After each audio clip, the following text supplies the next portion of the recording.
Você está ouvindo o podcast da Igreja Cristã Evangélica do Jardim América, uma igreja centrada na palavra que vive para a glória de Deus, engrandece o Cristo crucificado e caminha pelo Espírito.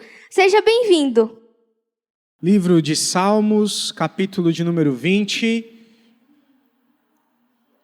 Hoje nós vamos falar de confiança, o rei e o povo que confia em Deus. Nós vamos tratar sobre este tema.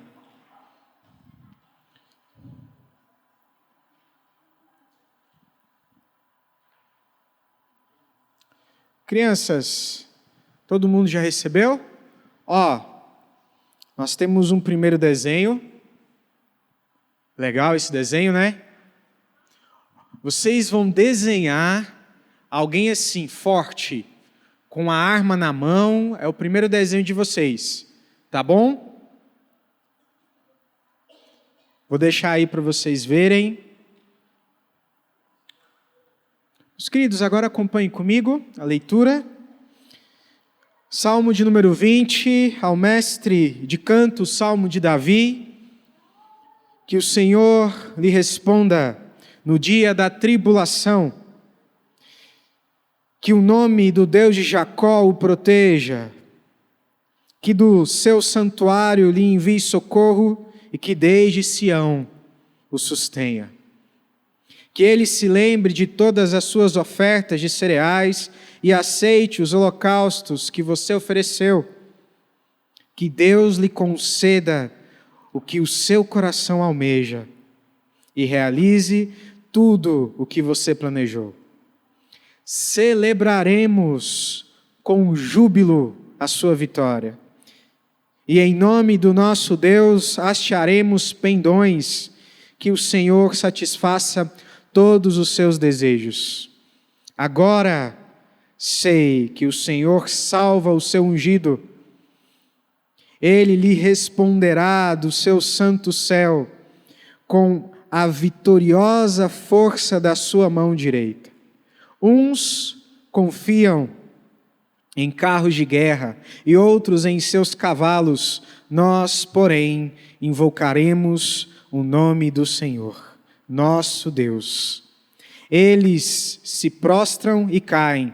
Nós, porém, nos levantamos e nos mantemos em pé. O Senhor dá vitória ao Rei. Responde-nos quando clamamos. Só até aqui. Este salmo, ele nos lembra dessa temática de confiança. Em quem você confia é a pergunta que o Salmo nos faz de modo amplo. Mas, quando nós pensamos em confiança, às vezes parece loucura olhar para a confiança no cuidado de Deus que os personagens bíblicos demonstraram ter, não é verdade? Nós temos alguns exemplos. Lutar contra um gigante sem a armadura, somente com pedras nas mãos. Loucura. É loucura também bater um cajado na água com esperança do mar abrir para que os escravos hebreus conseguissem fugir da perseguição de Faraó. Loucura. Também é loucura responder com fidelidade ao Senhor a notícia da morte de seus 10 filhos, acompanhados da pobreza e zombaria. Isso é loucura. Deixa-me te fazer uma pergunta. Você trabalharia com fidelidade e disposição, mesmo sabendo que a promoção que tanto desejou não vai acontecer? Você trabalharia? Eu acho que não. Melhor, eu vou fazer outra pergunta. Você caminharia por 40 anos por um deserto se soubesse que a sentença do seu pecado seria não entrar na terra prometida? 40 anos caminhando. E a sentença justa contra o seu pecado é: você não pode entrar na terra prometida. Você caminharia? Caminhar por 40 anos, assumindo as consequências do seu pecado, é confiar no cuidado de Deus. Quem caminhou 40 anos no deserto foi a geração infiel, a geração que negou confiar no Senhor e por causa do seu medo, por causa do seu temor aos homens, eles não entraram na terra prometida. Só que tem um porém. Talvez aquela geração de hebreus que não entrou na terra prometida confiasse mais no cuidado de Deus do que a nossa geração de crentes. A infidelidade deles os fez peregrinar e morrer no deserto. Mas o arrependimento os levou a aceitar a justa sentença, confiando na misericórdia do Senhor. Sabe por que depois da sentença de Deus, os hebreus não voltaram para o Egito? Lembra que a reclamação deles era um saudosismo pelo Egito, a ponto de dizer que eles sentiam falta das cebolas do Egito e que no Egito eles não eram escravos. Olha que loucura! Olha que deturpação da verdade! Eles eram escravos no Egito. Mas por que eles não voltaram? Porque confiança é gerada pelo cuidado. E Deus não removeu o seu cuidado sobre eles ao aplicar sua justiça. Quando Deus pune os nossos pecados, Deus não remove o cuidado sobre a nossa vida. Ele não remove. A pergunta que precisa de resposta nesta noite é: por que em muitos momentos de nossas vidas não confiamos em Deus? Por quê? É uma pergunta que nós precisamos responder esta noite. Por que nós não confiamos em Deus? Em muitos momentos, na dor, na aflição, na necessidade. Hoje, o nosso Senhor, o nosso Deus, quer regular o nosso coração enquanto a isto. Como crentes, os recursos não são o objeto da nossa confiança. A necessidade de nossos recursos não pode ser um obstáculo para confiarmos no Senhor.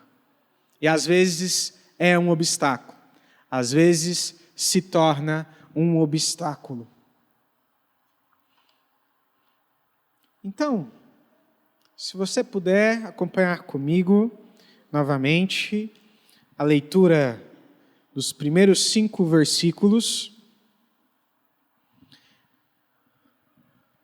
O cuidado de Deus gera confiança comunitária. Esta frase resume a proposta do Salmo. Então, versículo de número 1. Ao mestre de canto, Salmo de Davi. E aqui o povo abençoa o Senhor, o povo abençoa a Deus. A primeira parte deste salmo é uma oração de bênção.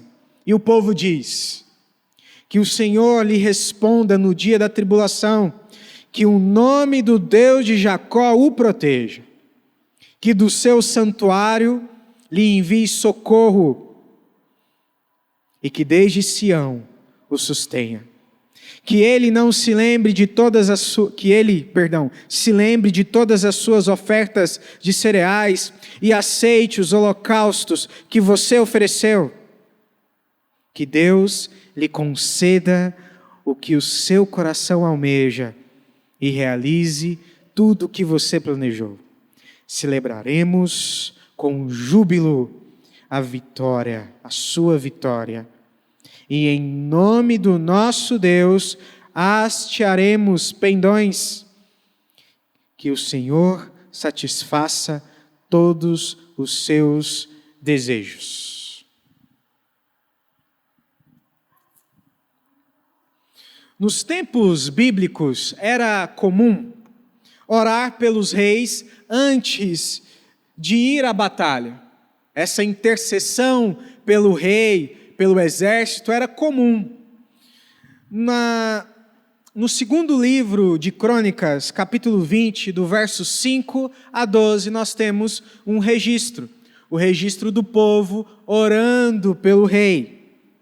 A oração é o resultado da confiança que depositamos em Deus. Se oramos a Deus, é porque a nossa esperança é a força que vem dele. A nossa esperança está na força do nosso Deus.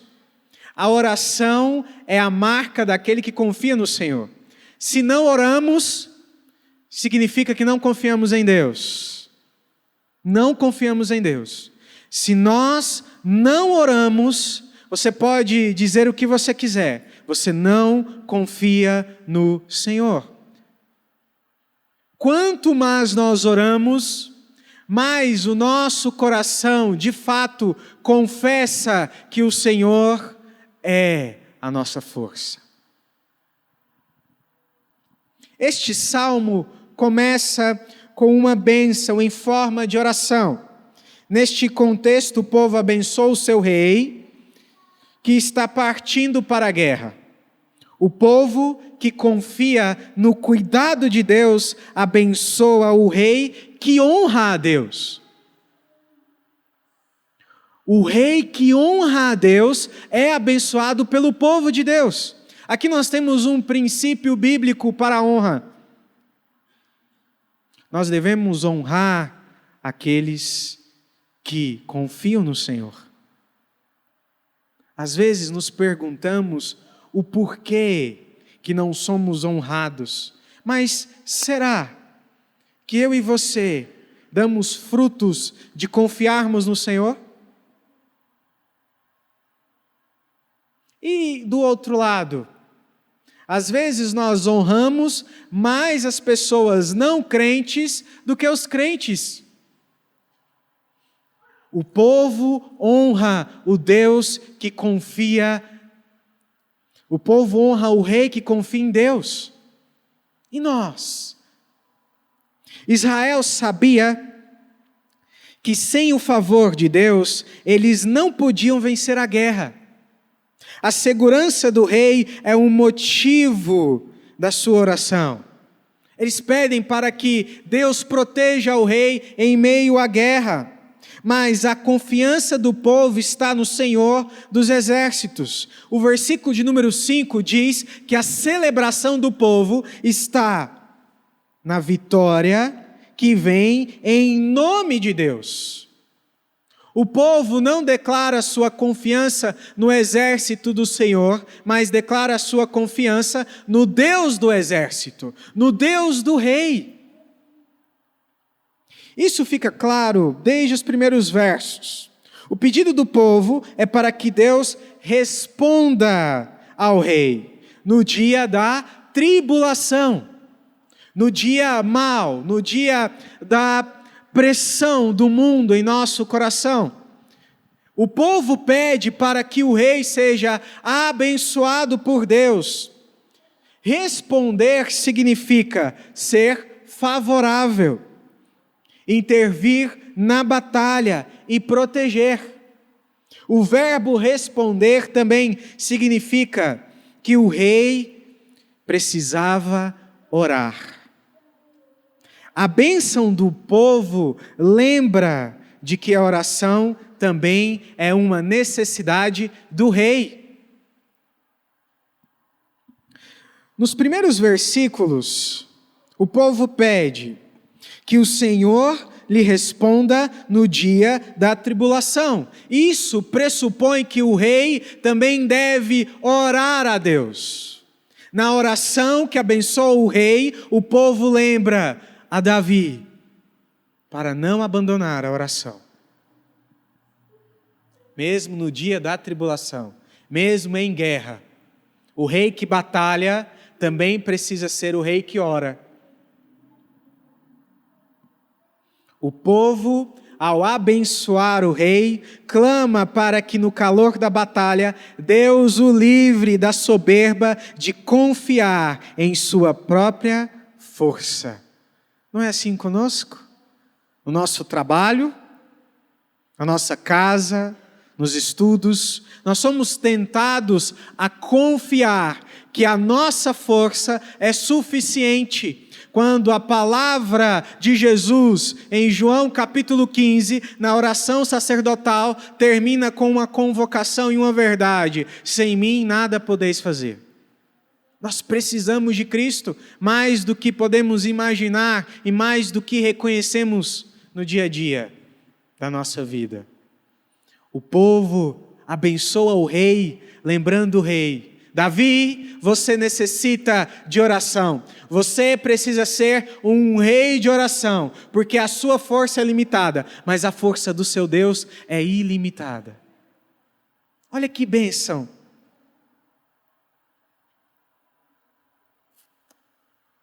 Aqui nós temos um princípio bíblico, a oração. E neste princípio nós somos chamados a ensinar os nossos filhos e também a orar de modo correto. Uma das maiores bênçãos que você e eu podemos ensinar aos nossos irmãos e família é a oração. Eu quero mostrar para vocês um guia de oração. Talvez você aprendeu a orar com o seu pai, a sua mãe, ou com um pastor da internet, e talvez a sua oração não é uma oração bíblica, porque nós devemos orar de forma bíblica. E às vezes nós não oramos. Todas as orações dentro da Escritura contêm estes princípios que estão aqui. O primeiro princípio é o da adoração. E a adoração não é só cantar ao Senhor. Adoração é declarar quem Ele é. Nós começamos a nossa oração declarando quem Deus é. Nós entramos na presença de Deus dizendo: Tu és o Criador do universo, o Todo-Poderoso. Aquele que é rico em misericórdia. Por quê? Quando nós reconhecemos e lembramos o nosso coração dos atributos de Deus, o Espírito nos enche de humildade. Adoração significa reverência. Ele é santo. Nós precisamos declarar isso. O segundo princípio é a confissão. Depois de sermos comovidos por quem Deus é, pelos atributos santos de Deus, nós somos levados à confissão dos nossos pecados. Nós estamos diante de um Deus que é santo, totalmente santo. Quando nós nos ajoelhamos perante esse Deus, nós devemos confessar os nossos pecados. Nós devemos clamar pelo perdão do Senhor. Nós devemos nomear os nossos pecados, chorar diante da cruz de Cristo. Depois, nós devemos ser tomados pela gratidão. Trazer à memória aquilo que nos dá esperança. A gratidão da cruz, a gratidão da provisão, a gratidão da vida, a gratidão do amor. Com o coração alegre, nós devemos agradecer a Deus. O próximo passo são as súplicas. Aqui nós depositamos diante do Senhor aquilo que tem nos atribulado, aquilo que tem tirado o nosso sono, aquilo que tem trago ansiedade para as nossas vidas, depressão, medo. Aqui nós suplicamos, Senhor. Aqui nós intercedemos pela igreja, pelos missionários, pelo avanço do Evangelho dentro dos nossos lares, na igreja e no mundo. Nós suplicamos a Deus para que o reino dele venha sobre as nossas vidas. E terminamos com a consagração da nossa vida, dizendo: usa-nos segundo a tua vontade, Senhor, para a tua glória. Nos ajuda a viver em santidade, em amor, em obediência a ti somente. E aí nós encerramos a nossa oração. Esses princípios estão em todas as orações bíblicas, todas, e principalmente no Pai Nosso. É assim que oramos. Se você notar, a súplica, que é onde nós apresentamos a Deus as nossas necessidades, é o penúltimo passo, não o primeiro. Nós não entramos diante de Deus somente como pedintes. Nós entramos diante de Deus primeiro para glorificar o nome dEle. Depois nós colocamos diante dEle as nossas necessidades. É assim que os escritores bíblicos oram. E é assim também que nós devemos orar e ensinar os nossos filhos. Ao ser lembrado da oração, o rei reconhece que Deus está com ele e oferece sacrifícios. O versículo de número 3 nos fala isso. Quando o povo pede para que Deus se lembre de todas as ofertas de cereais e aceite os holocaustos que o rei ofereceu, Davi é lembrado da oração. A oração nos lembra de que não estamos sozinhos na tribulação. A oração significa que o favor divino está conosco. Nos dias maus, as misericórdias do Senhor continuam se renovando em nossas vidas. A bênção da intercessão pública confirma no coração do rei o favor divino. Confirma. A imagem do culto público é confirmada por 3 ações narradas nesta declaração: o clamor público do povo, o sacrifício a Deus e a ênfase de que Deus, do seu santuário, envie socorro. Este movimento de reunião, súplica e sacrifício reconstroem a imagem do culto. Antes da batalha, o povo está de joelhos diante da presença de Deus, orando pelo rei. Antes do nosso trabalho, nós precisamos orar. Antes de sairmos de casa, nós precisamos orar. Nós precisamos orar. Nós não sabemos o que nos espera lá fora. A oração é uma necessidade nossa. O pedido para que Deus aceite o sacrifício de Davi é seguido da súplica para que Deus seja favorável aos seus planos. Aceitar os sacrifícios de cereais e holocaustos era a confirmação de que Deus era favorável ao seu povo na batalha. Assim como Deus negou o sacrifício indevido de Saul, ele também poderia reprovar a Davi. Esta primeira parte do Salmo termina com essa expectativa de aceitação da parte de Deus. Os primeiros 5 versículos, Nós temos esse pedido do povo, mas nós não sabemos se o rei será aceito. O que é curioso neste salmo é que mesmo antes da resposta de Deus, o povo está totalmente confiante. Diferente de Saul, que por temer a homens, tomou o lugar do sacerdote Samuel para fazer sacrifícios, e isso tornou-se a sua ruína. Aqui o povo demonstra ter confiança em Deus. O povo demonstra ser a confirmação da bênção de Deus sobre Davi. Aquele que teme somente ao Senhor é honrado pelo povo de Deus, ao ponto de o povo ser para ele uma bênção.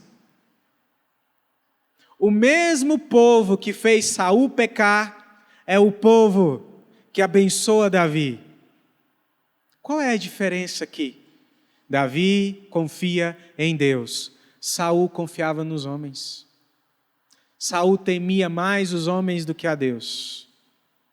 Davi não. Com todos os seus pecados.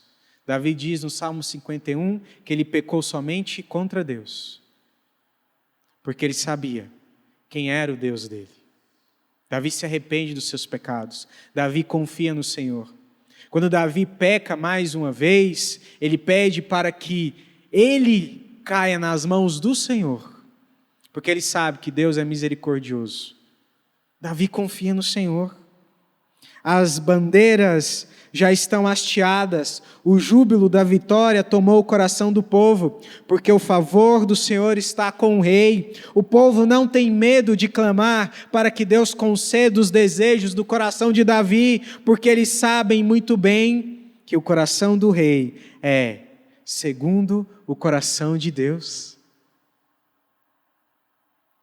Mas o que também está em pauta é que os conselhos do rei guiariam o exército de Deus à vitória ou à derrota.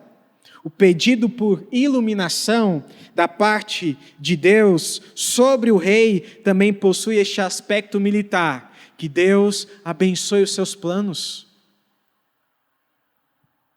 O que temos descrito aqui, de maneira histórica, é que se Deus não nos abençoar, para que serve acordar pela manhã ou fazer planos?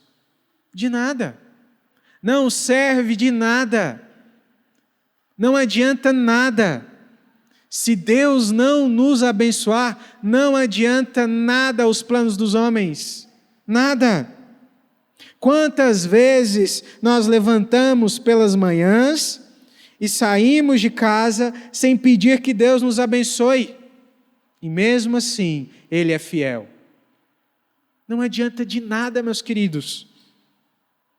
Assim como Israel buscava ao Senhor antes das guerras, nós também precisamos fazer o mesmo.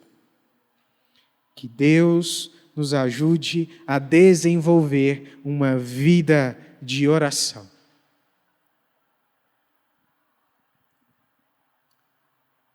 No versículo de número 6, Davi nos mostra a resposta de Deus. Olha que interessante. O verso 6 diz: agora, por que agora? Porque o povo abençoa o rei, e o povo pede para que Deus o abençoe na batalha, que Deus abençoe os planos do rei.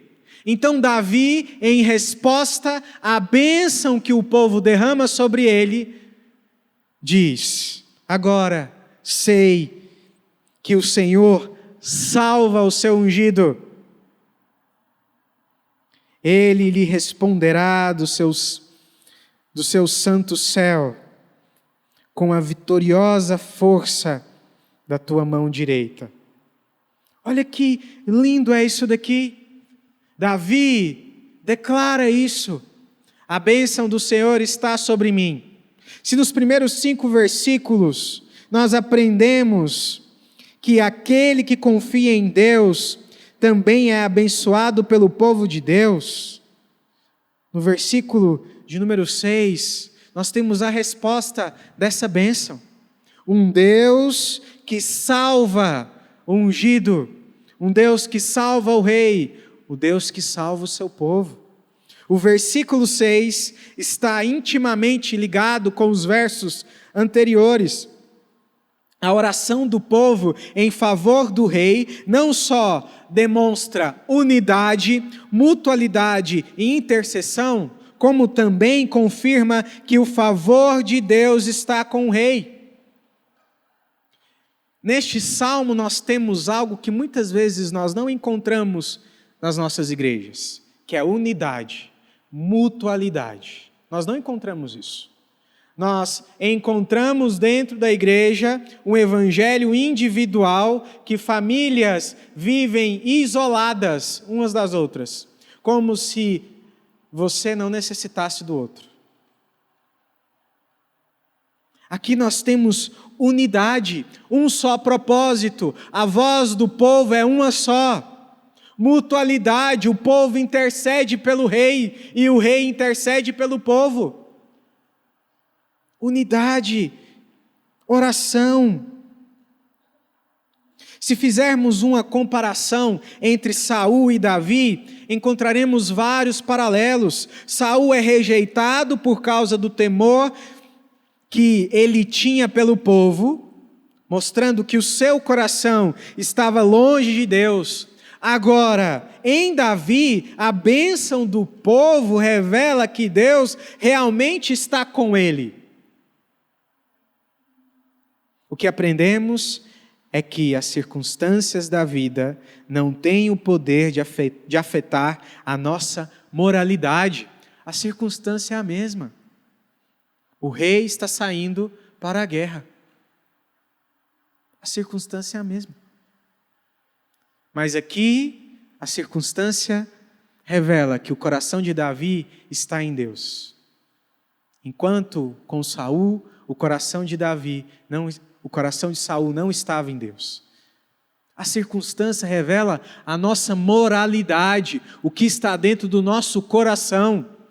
Nenhuma circunstância é capaz de colocar ira dentro de nós. A ira que nós colocamos para fora faz parte dos maus desígnios que habitam o nosso coração. O que Saul revela é: ele não confiou em Deus.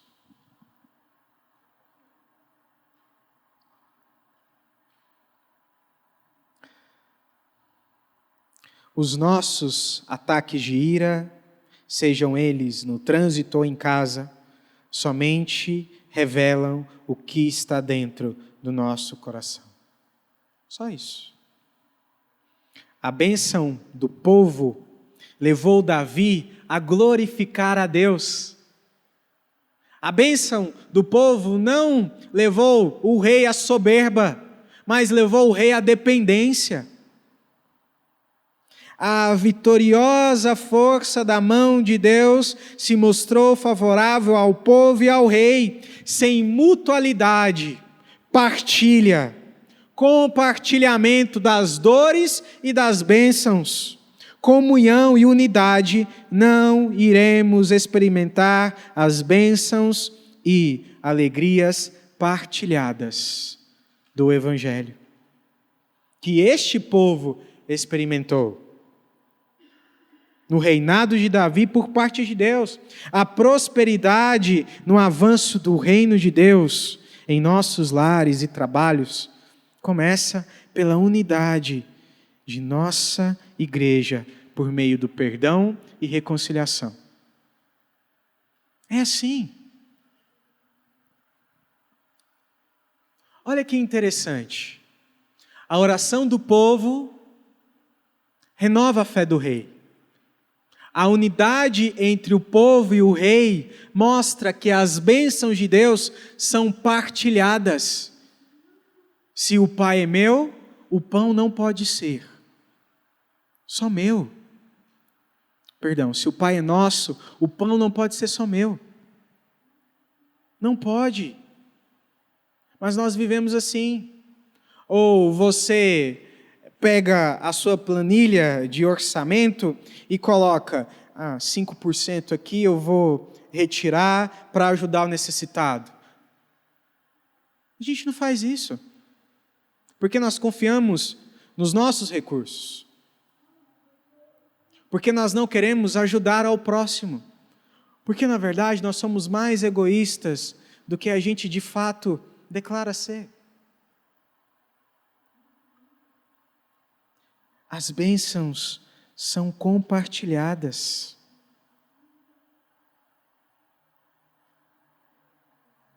Deus é um Deus de partilha. Meus irmãos, cuidado com os pecados de divisão que envolvem calúnia, manipulação, escárnio, mentira e ganância. Cuidado com esses pecados. Cuidado. Eles nos enganam. Eles dividem igrejas. Eles separam pessoas umas das outras. Cuidado. Deus é um legislador santo e Ele entregará aos seus próprios maus desejos todos aqueles que buscam dividir a igreja de Cristo. Cuidado ao falar contra um filho ou filha de Deus, porque o Senhor dos exércitos é o vingador dessas coisas. Cuidado! Não replique coisas que você não sabe. Não tome partido de um lado da história sem saber o outro. Cuidado!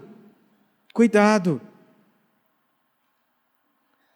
Os pecados que nós mais sofremos dentro da igreja são pecados de divisão, calúnia e difamação.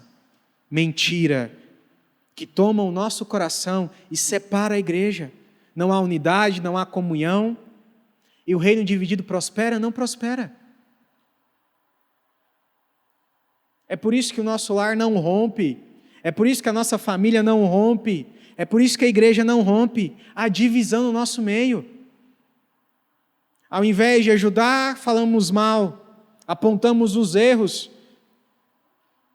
O povo intercede pelo rei. Há uma parte do povo que ora e há uma parte do povo que vai para a guerra, mas ambos estão unidos no mesmo propósito. Tem uma frase que, infelizmente, ela descreve muitas de nossas igrejas, ou da cultura de nossas igrejas. A igreja é o único exército que deixa os seus feridos para trás. É o único exército. Os ímpios se reúnem para celebrar juntos e o povo de Deus não faz isso. Os ímpios. A hospitalidade não é um dom, é um mandamento.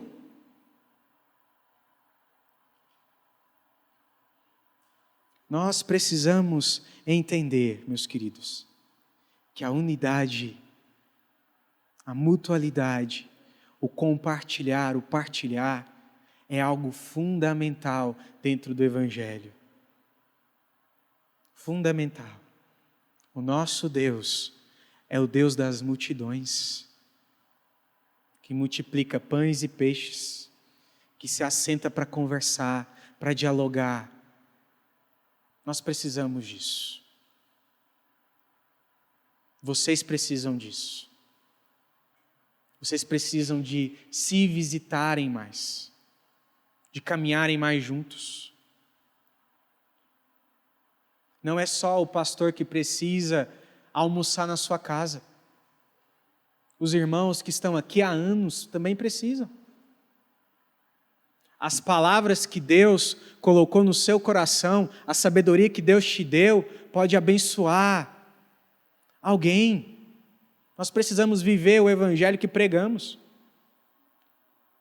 Sem vida comunitária, é provavelmente verdade de que o evangelho que nós vivemos seja um evangelho diferente do Evangelho da Bíblia. Olha esse povo unido, clamando pelo rei.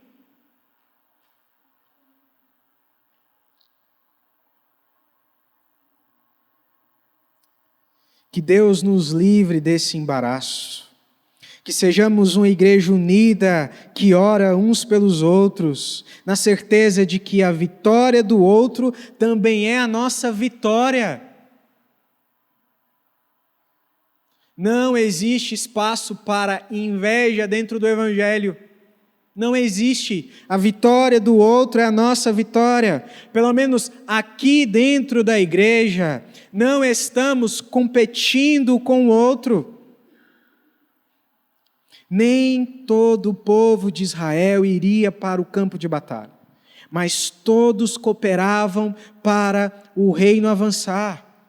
Somos membros uns dos outros, e o serviço, contribuição e oração são essenciais para que cresçamos na graça,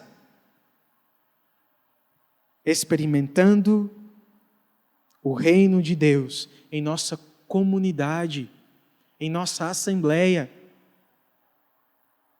Meus queridos, que possamos ser uma comunidade cada vez mais unida, experimentando as bênçãos comunitárias da mão de Deus. Da mão de Deus.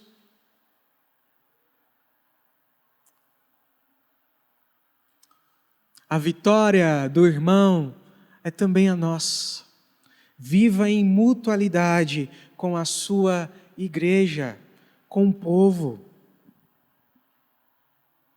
Nos próximos versículos, nós temos a bênção da obediência.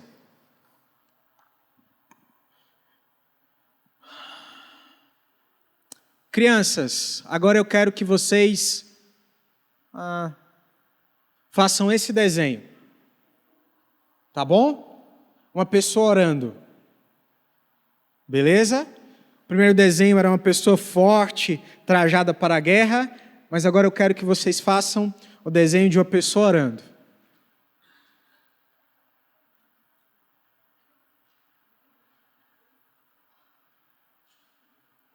A bênção da obediência por confiança, no versículo 7 e 8, nós temos o centro do salmo. A parte mais importante do salmo. O versículo 7 tem uma declaração do povo. Olha esse diálogo. O povo ora pelo rei.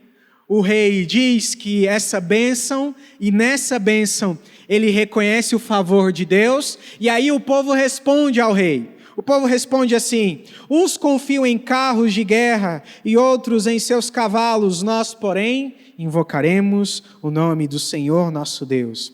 Eles se prostram e caem. Nós, porém, nos levantamos e nos mantemos de pé. O versículo 7 e 8, como eu disse, é o centro teológico do Salmo, onde o objeto da confiança do povo e do rei é revelado. À primeira vista, parece que este salmo interrompe o tema da Torá, iniciado na segunda estrofe do Salmo 19. Mas isso não é verdade. A lei também está presente neste salmo. Ao olharmos com calma, o versículo de número 7 aplica uma política nacional de guerra ordenada pela Torá.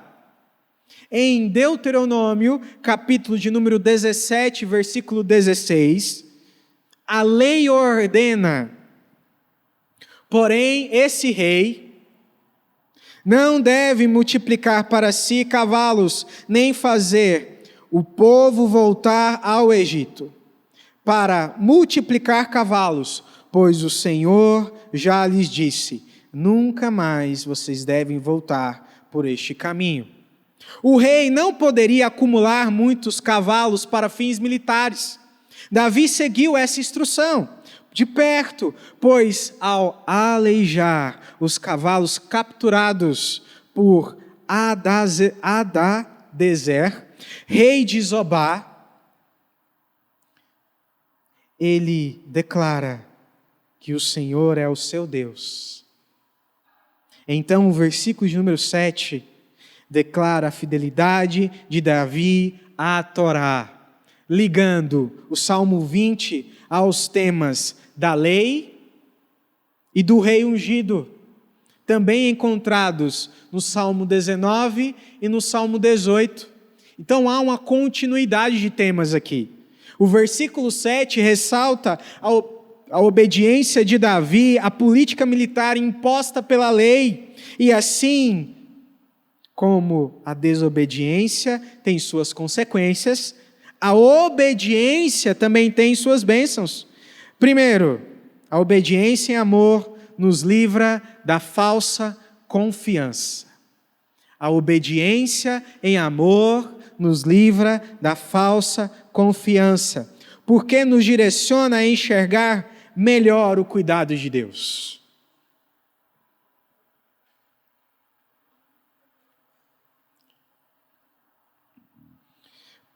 Porque passamos a experimentar as suas bênçãos de forma consciente.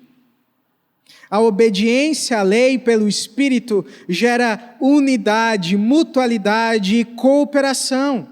A necessidade de recursos pode tornar-se um ídolo em nossos corações. A lei militar sobre os cavalos tinha como propósito interno não deixar que o povo de Deus depositasse sua confiança em sua própria força. Os recursos humanos são necessários, mas não podem ser um obstáculo para confiarmos em Deus. Não substitua o auxílio de Deus pelos recursos humanos. A autossuficiência é uma predisposição pecaminosa que trabalha contra nós, a ponto de nos privar do favor de Deus. Eu quero demonstrar aqui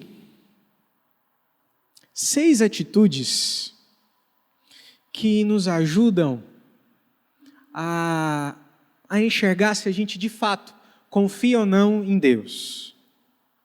A primeira atitude é a oração individual e comunitária. Se você ora, é porque você confia. Se você não ora, você não confia. Se você não participa de momentos de culto, de oração, então também você não confia muito em Deus. Porque você despreza a oração do povo de Deus. Segunda atitude é tempo de qualidade com a família, principalmente com o seu cônjuge. Por que tempo de qualidade? Aquele que confia no Senhor, ele trabalha de forma moderada. E é o sacerdote do seu lar. Ele tem tempo para os seus filhos e para sua esposa. Ela tem tempo para os filhos e para o esposo. Tempo de qualidade com a família também é declarar que confiamos no Senhor. Por isso nós não trabalhamos de domingo a domingo. Nós descansamos. A terceira atitude é aprender e ensinar a palavra de Deus aos nossos filhos. Nós aprendemos para ensinar. Se você não ensina o caminho de Deus ao pequenino, então você não confia no Senhor. Você não confia, porque é melhor ensinar o caminho de Deus ao seu filho do que uma profissão. É muito melhor. Quarta atitude, frequentar o culto público e realizar cultos domésticos com a sua família. Se você troca o culto público por qualquer coisa, fantástico, festa de aniversário, você não confia no Senhor. Porque você declara que vai viver aquela semana sem a instrução comunitária de Deus sobre a sua vida. É isso que a gente faz quando a gente não vem ao culto público. Não é por mim. O pastor vai ficar triste porque eu não fui no culto. Eu vou ficar mesmo. Mas não é isso. a frequência no culto público também nos diz o quanto nós confiamos no Senhor. O culto doméstico em nosso lar, se assentar à mesa para falar de Deus e da palavra de Deus com a nossa família, tirar esse tempo, também significa que confiamos no Senhor. O contrário também é dizer que não confiamos.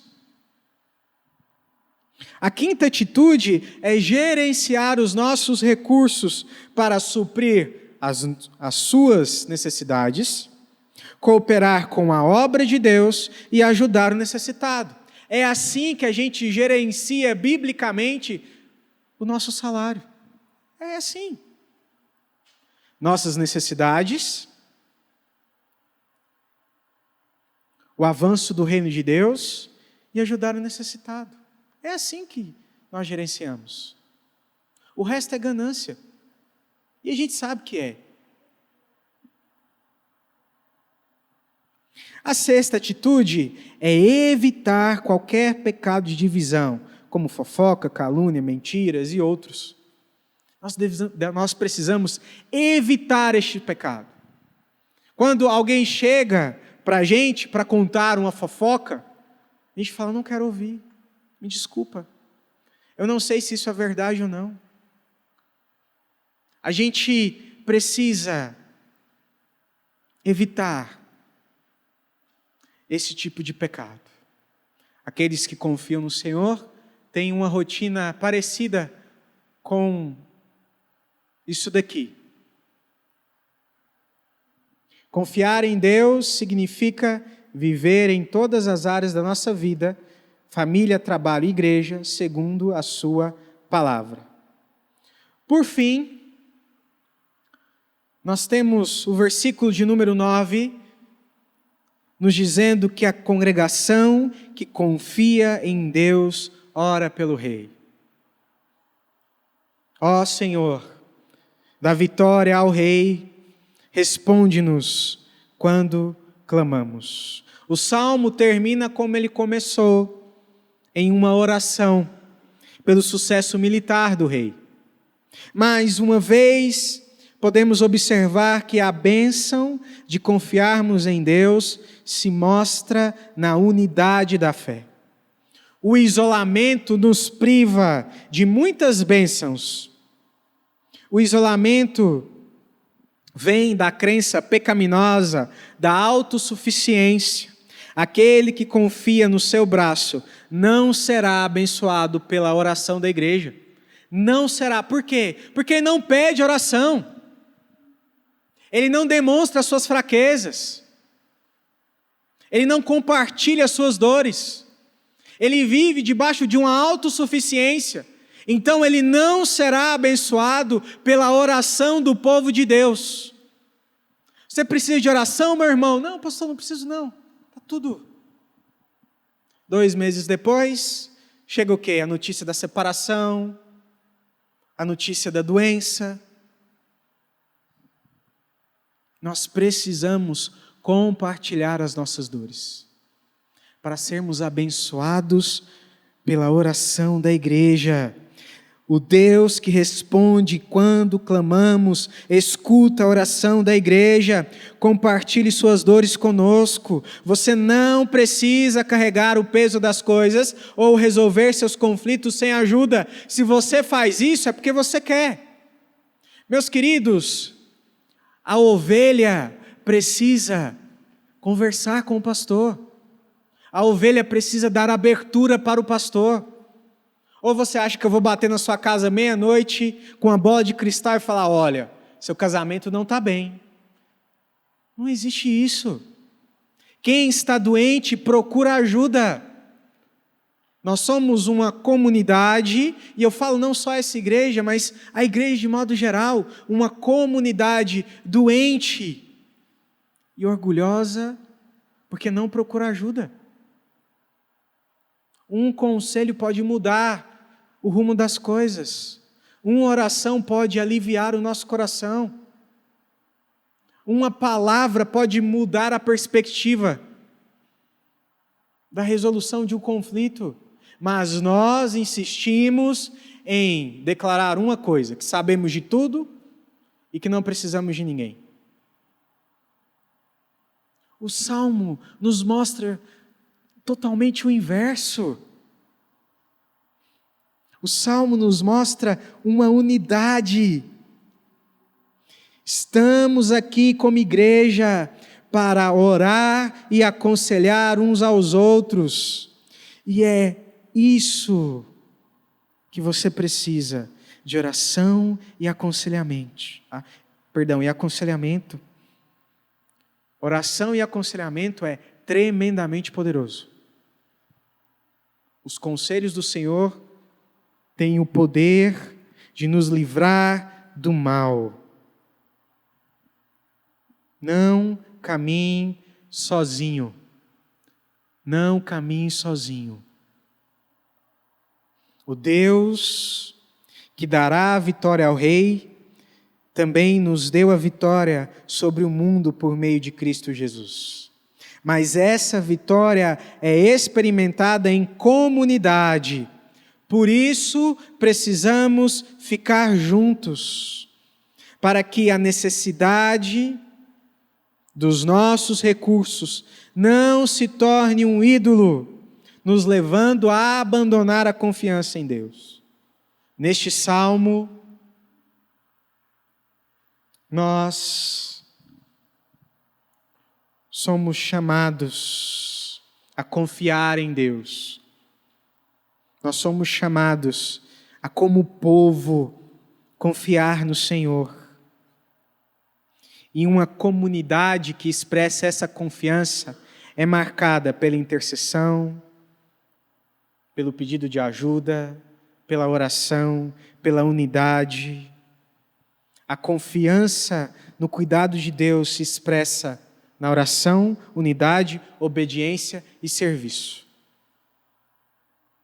Se você não está envolvido nisso, desculpa dizer, mas talvez você não confia no Deus de Israel. Se você não está envolvido com a igreja, talvez você não entendeu o Evangelho. Não nos curvamos diante de carros ou cavalos. Não confiamos em salários, cargos ou habilidades. Nossa confiança está no nome do Senhor, nosso Deus. A confiança comunitária é fruto do cuidado divino.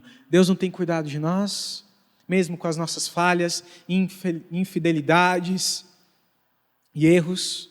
O cuidado de Deus deve gerar em nós confiança nele.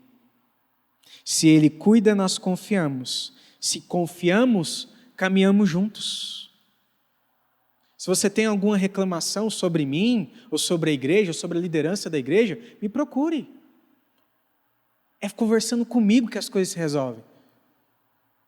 Se você tem alguma sugestão, me procure, nós precisamos de ajuda. Nós temos vários ministérios para serem desenvolvidos, mas nós não conseguimos fazer tudo sozinho. Não conseguimos. Aqui nós temos a imagem de um povo unido com um único propósito. Nós precisamos da sua ajuda. Nós precisamos da sua força, da sua oração, da sua contribuição. Nós precisamos. A cruz nos uniu. É a cruz que nos uniu. Mesmo com pensamentos diferentes, a cruz nos uniu. Nós não vamos concordar em tudo. E você não precisa concordar em tudo que eu falo. Tudo que eu direciono. Não precisa. Mas nós precisamos caminhar juntos. Esse salmo traz isso para nós. Se confiamos em Deus, caminhamos juntos. A confiança comunitária é fruto do cuidado divino. A unidade do Espírito Santo produz em nós confiança compartilhada. Crianças, lembra do desenho? Esse desenho desse homem forte aqui, com o martelo do Thor numa mão, e aí depois uma pessoa orando. O primeiro desenho, ele representa aquele que confia na sua força. Eu vou resolver tudo sozinho, né, Vitória? Está comigo, eu resolvo. O segundo desenho representa aquele que confia em Deus. Então, qual é a diferença entre os dois desenhos? A oração. Vocês precisam orar. Se vocês não orarem a Deus, isso significa que vocês não confiam em Deus. A oração é a diferença entre aquele que confia na sua força e aquele que confia em Deus. Então, o Salmo de hoje nos ensina a orar ao Senhor. Então, vamos orar? Curva a sua cabeça, vamos fazer mais uma oração. Pai, nós te louvamos por tudo que o Senhor tem nos ensinado. Pedimos que o Senhor nos torne uma comunidade de crentes cada vez mais unidas pelo Teu Espírito. Somente o Teu Espírito pode produzir isso. Que a Tua cruz quebre de fato todos os muros de inimizades que vão surgindo em nosso meio. Que a divisão não prospere em nossa casa, em nosso emprego e em nossa igreja, mas que a prosperidade do Senhor avance em nossa casa, em nosso trabalho. Abençoa o fruto do nosso trabalho, Senhor, com a Tua bondade. Nos faz dependentes de Ti, nos faça confiar em Ti, Senhor. E abençoa a nossa igreja com pessoas dispostas a servir, sem medo, Senhor, sem medo.